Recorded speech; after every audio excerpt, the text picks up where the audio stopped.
अस्सलाम वालेकुम। आप सब कैसे हैं? आई होप सब ठीक होंगे। मेरी दुआ है आप जहाँ रहें, खुश रहें, आबाद रहें और इस बाबरकत महीने के सदके अल्लाह ताला पर करोड़ों रहमतें नाज़िल करे। आमीन सुम्मा आमीन।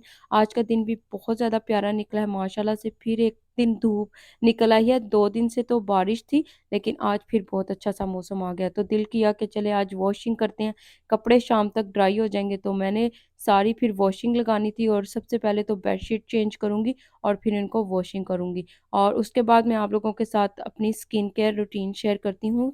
सिर्फ़ 2 से 4 ही जो मैं यूज़ करती हूँ, तो वही मैं आप लोगों के साथ शेयर करूँगी। एक तो इसमें एक क्लींजिंग मिल्क आ जाता है, साथ में एक स्क्रब आ जाता है और साथ में एक फेस मास्क आ जाता है। तो वो ये 3 चीज़ें लॉरियल की यूज़ करती हूँ और ये टोनर भी मैं लॉरियल का यूज़ करती हूँ और ये बहुत ज़्यादा बेस्ट है। एंटी एजिंग के लिए भी बहुत ज़्यादा अच्छा है। और स्क्रब मैं यूज़ करती थी विटामिन ई का, तो वो मेरा ख़त्म हुआ हुआ, तो वो भी मैं ओटमील का करती हूँ और ये भी मैं ओटमील का ही लेके आई हूँ, तो बहुत ही बेस्ट रहता है।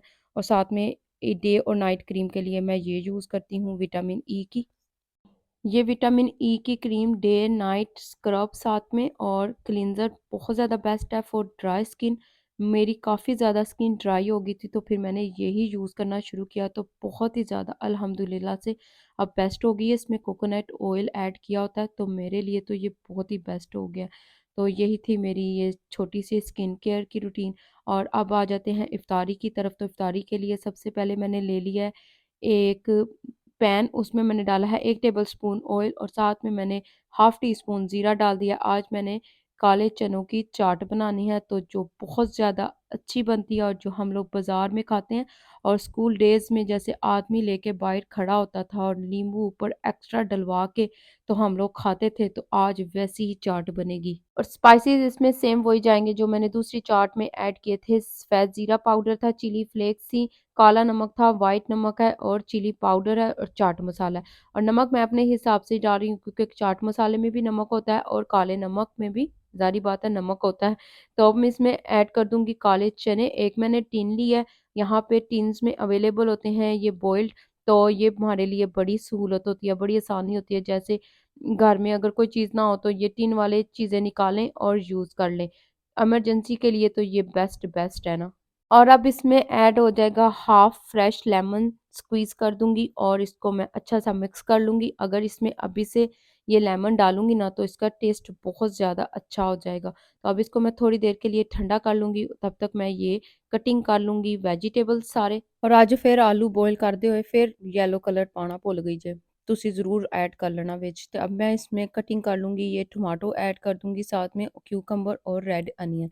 ये मैं बिल्कुल चॉप करूँगी बारीक-बारीक और इनको मैं अपनी डाइट में आजकल बहुत ज़्यादा यूज़ कर रही हूँ। इसलिए मैं रोज़-रोज़ कोई ना कोई डिफरेंट चाट बना लेती हूँ, ताकि एक तो ये हेल्थी है और दूसरा हम लोग इफ्तारी के टाइम हेल्थी चीज़ों को बिल्कुल इग्नोर कर देते हैं। तो मैंने इस दफ़ा इरादा किया था कि मैंने इस दफ़ा बहुत ज़्यादा अपनी डाइट में हेल्थी चीज़ें रखनी है। और आप सब लोगों के रोज़े कैसे जा रहे हैं? आई एम श्योर बहुत ज़्यादा अच्छे जा रहे होंगे। पाकिस्तान में वेदर बहुत ज़्यादा अच्छे हुए हैं। तो मैं अब ये जल्दी-जल्दी से इनको कटिंग कर लूँगी, क्योंकि अकेली करने वाली होती तो सोचती हूँ जल्दी-जल्दी से सारे काम टाइम पे मैनेज कर लूँ। लेकिन जिनके पास हेल्प होती है ना, तो वो फिर सब मिल-बाँट के काम कर लेते हैं। और जो यहाँ पे अकेले रहते हैं, तो उनके लिए ज़रा थोड़ा-सा मुश्किल होता है। इसलिए फिर मैं 3 बजे के बाद इस तरह से लग जाती हूँ, अपना साथ थोड़ा-थोड़ा-सा लगी रहती हूँ। जो चीज़ें पहले बना के रखने वाली होती हैं, वो रख लेती हूँ और जो-सी फ्राई करने वाली चीज़ें होती हैं, उनको सारा मैरिनेट करके इस तरह से करके तो रख लेती हूँ। फिर जब 1 घंटा या 1 एंड हाफ आवर रह जाता है, तो फिर मैं इस तरह से फ्राई करना शुरू कर देती हूँ। फिर इस तरह से मैनेज करना बहुत ज़्यादा ईज़ी हो जाता है। मैंने तो 12-15 दिन से इस तरह से ही मैनेज किया हुआ है और अल्हम्दुलिल्लाह से बहुत अच्छा जा रहा है। अब मैंने उनमें सारी चीज़ों को ऐड कर दिया। अब इसमें मैं डाल दूँगी इमली का पानी और इसमें अब मैं ऐड कर दूँगी इमली का पानी। इमली के पानी से ये बहुत ज़्यादा और टेस्टी हो जाती है और ये लग रही है ना बाज़ार वाली, और जो हम लोग स्कूल्स के बाहर आदमी से लेके खाते थे, सेम वैसा ही टेस्ट होगा। इंशाल्लाह आप भी ज़रूर ट्राई कीजिएगा। अब मैंने बना लेने थे ये ब्रेड पिज़्ज़ा, सोचा आज एक और डिश बना लेती हूँ, क्योंकि बेटी को होता है कि टेबल पे कुछ ना कुछ और एक्स्ट्रा पड़ा हो, चाहे बच्चे ना खाएँ, लेकिन शौक उनको लाज़मी होता है कि डाइनिंग टेबल पे इफ्तारी के टाइम डिफरेंट-डिफरेंट चीज़ पड़ी होनी चाहिए, और मैं भी इसी शौक से बना के उसको देती हूँ, ताकि फिर वो रोज़े रख सके और उसका ये शौक रोज़े रखने का हमेशा के लिए कायम रहे।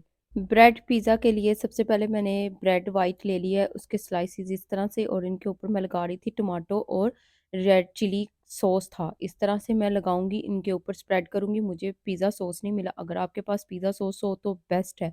तो मैंने इनके ऊपर इस तरह से स्प्रेड कर दिया, और इन्हों दे एंगल मैं बिल्कुल ठीक कर दी पे सी, मैं क्या चंगे नहीं लगते पे, इक्वल एक जैसे ही पड़े होने चाहिए ब्रेड के पीसीस। तो मैं इसके ऊपर इस तरह से ये बेल पेपर्स लगा रही थी कलरफुल, और साथ में अनियन भी मैंने इस तरह से पीसीस कर लिए थे। और ये देखें देखने में कितने ज़्यादा प्यारे और कलरफुल लग रहे हैं, और जब बच्चे इनको खाएँगे तो तब हमारा दिल कैसा होगा। तो अब मैंने इनके ऊपर लगा दूँगी, और ये बहुत ही हेल्थी हैं। एक तो बच्चे भी खाएँगे, और दूसरा बड़ों के लिए भी ये बहुत ज़्यादा अच्छे हैं। वेजिटेबल्स इसमें गए हैं, 3-4 किस्म की वेजिटेबल्स गई हैं, और चीज़ वैसे भी बड़ी हेल्थी होती है। अब मैं इसके ऊपर लगा दूँगी ये स्वीट कॉर्न्स, और बहुत ज़्यादा पसंद किए थे मेरी बेटी ने। वो कह रही थी मम्मा आप मुझे इफ्तारी में रोज़ ये ब्रेड पिज़्ज़ा बना के दिया करो। और ये ब्रेड पिज़्ज़ा बहुत ज़्यादा जल्दी बन गए थे, और आप इसमें और भी चीज़ें ऐड कर सकते हैं, जैसे चिकन के पीसेस कर सकते हैं, और साथ में ऑलिव डाल सकते हैं। तो मैंने इसके ऊपर इस तरह से ये देखिए चीज़ इस तरह से डाल दूँगी ऊपर, और इसको मैंने सोचा था पहले एयर फ्रायर में करूँगी, फिर मैंने कहा कि एक-एक करूँगी, सारिਆਂ ਨੂੰ रख दियां ओवन दे विच, चल इक्को वारी सारे बेक हो जाएंगे।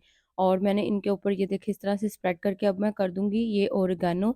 ये इससे कलर बहुत ज़्यादा टेस्ट भी अच्छा होगा, और ऐसा लगेगा जैसे हम लोग पिज़्ज़ा खा रहे हैं। तो मैंने इसको प्री हीटेड ओवन में रख लिया था, ये 5-10 मिनट में बेक हो गए थे, और ये बहुत ज़्यादा अच्छे बेक हुए थे। ये देखिए कलर कितना अच्छा लग रहा है ना पिज़्ज़ा। और अच्छा ये वाला मसाला था जो मैंने चिकन पकोड़ा के लिए उस दिन यूज़ किया था, और आज भी मैं पोटैटो वेजिस के लिए यही यूज़ करूँगी। 1 एग ले लिया है, साथ में बेसन लिया है, यही मसाला लिया है, काली मिर्च का पाउडर लिया है, नमक लिया है, और पानी डाल के इसको मैं मिक्स कर लूँगी। नमक बिल्कुल अपने हिसाब से डालूँगी, क्योंकि इस मसाले में ऑलरेडी नमक होता है, तो फिर मैं अपने हिसाब से ही ऐड कर लूँगी। और अच्छा पोटैटोज़ मैंने बॉयल कर लिए थे 80%, 20% मैंने उनको रहने दिया था, क्योंकि 20% फिर जब हम ऑयल में इनको कुक करेंगे ना तो ये उसमें पक जाएँगे। तो ये देखिए मेरी स्पीड चेक करो, कितनी स्पीड दे नाल मैं हर काम कर लेता है। ये स्पीडर लगाया हुआ है, इतनी भी स्पीड नहीं है। तो ये देखें इस इतने मैंने फिंगर की शेप में इनको काटा था, और इनको बॉयल कर लिया था। अब मैं इनमें मिक्स कर दूँगी, और इस तरह से बॉयल करने हैं ताकि ये इस मिक्सचर में जाके बिल्कुल भी पोटैटो टूटे ना। और अच्छा इसको मैं डाल के तो मिक्स कर लूँगी, और इसको रख दूँगी थोड़ी देर के लिए ताकि ये अच्छे से मैरिनेट हो जाए। और अच्छा इस दफ़ा क्या हो रहा है कि मैं जो-जो चीज़ें फ्राई करती हूँ ना तो उनको लगाती हूँ फ़ॉइल ऊपर, और ओवन को करती हूँ प्री हीट, और प्री हीटेड ओवन में मैं चीज़ों को कवर करके तो रखती जाती हूँ। जैसे ही इफ्तारी का टाइम पास होता है ना, तो मैं उनको टेबल पे सर्व कर देती हूँ, क्योंकि वीडियो के लिए हम लोगों को एक-एक चीज़ बारी-बारी बनानी पड़ती है। तो बहुत ही बेस्ट ये टिप है, मैंने इस दफ़ा इसको अप्लाई किया है, ज़रूर आप लोग भी ट्राई कीजिएगा। आई होप आप लोगों को भी इससे बहुत ज़्यादा हेल्प होगी। कि जब हम फ्राई करने के लिए कोई चीज़ ऑयल में डालते हैं तो उसको थोड़ी देर के लिए बिल्कुल भी नहीं चम्मच के साथ मिक्स करना चाहिए, क्योंकि उसके ऊपर जो चीज़ लगी होती है ना वो फिर सारी, जैसे बैटर लगा होता है वो सारा फिर उतर जाता है, और अगर ऑयल ठंडा होगा तो ये जो सारा है जिरा उड़ते लाया होता है ना मिक्सचर, ये सारा तैरना उत्ते शुरू हो जाना जे।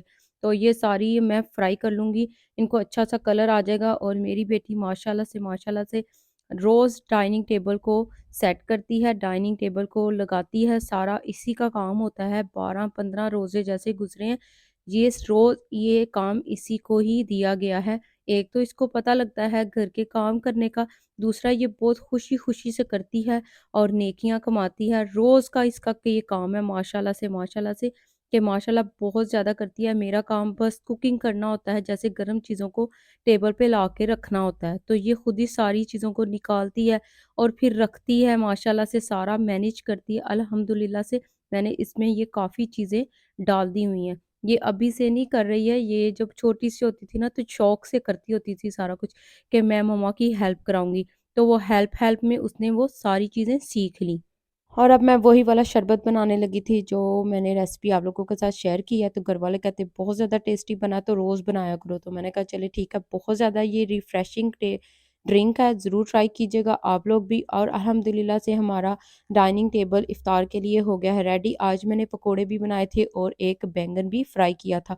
पकोड़े वही सेम रेसिपी है, तो मैंने फिर शूट नहीं की। और फ्रूट चाट तो हमारे टेबल पे रोज़ होती है, ये मैंगो वाली। ये ना हो तो हमारा इफ्तार बिल्कुल अनकम्प्लीट होता है। और ये ड्रिंक बहुत ज़्यादा बहुत ज़्यादा अच्छा है। तो अल्हम्दुलिल्लाह से अल्लाह का लाखों करोड़ों दफ़ा शुक्र है। और पकोड़े मैं आप लोगों को दिखा रही थी कि ये इतने ज़्यादा क्रिस्पी बने, अगर टीवी ना लगा होता दूसरे रूम में तो मैं आप लोगों को इसकी आवाज़ ज़रूर सुनाती कि ये कितने क्रंची और क्रिस्पी बने हैं।